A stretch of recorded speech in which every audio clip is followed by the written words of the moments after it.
আচ্ছা দোস্ত, তুই পরীক্ষা ফেল কেন করস? প্রেমের জন্য, ভালোবাসার জন্য। মানে মানে তোরা হয়তো ভাবতেছিস আমি পড়াশোনায় দুর্বল, এই জন্য প্রত্যেক বছর ফাইনাল ইয়ারে এসে ফেল করি, কিন্তু না। আমি প্রথম যেদিন এই ভার্সিটিতে আসি সেই দিনই মনে মনে সিদ্ধান্ত নিয়েছিলাম এই ভার্সিটির একটা মেয়ের সাথে আমি প্রেম করব, তাকে ভালোবাসবো, তাকে বিয়ে করব। কিন্তু আফসোস, আজ পর্যন্ত এই ভার্সিটির কাউকে আমার মনে ধরলো না, কাউকে দেখে মনে হলো না যে তার সাথে প্রেম করতে পারি, তাকে বিয়ে করতে পারি।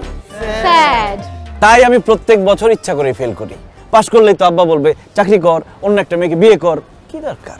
তার মানে দোস্ত, তুই যতদিন তোর মনে মানুষ খুঁজে না পাবি ততদিন পরীক্ষায় ফেল করতেই থাকবি? অবশ্যই, যতদিন পর্যন্ত আমি আমার মনের মানুষকে না পাবো ততদিন পর্যন্ত আমি ইচ্ছা করে ফেল করতেই থাকবো। তবে আমার বিশ্বাস একদিন না একদিন আমি আমার মনের মানুষকে পেয়ে যাবই, এবং ততদিন পর্যন্ত আমি অপেক্ষা করতে থাকবো। আল্লাহ, আমি আমার মনের মানুষকে কবে পাবো তুমি জানো।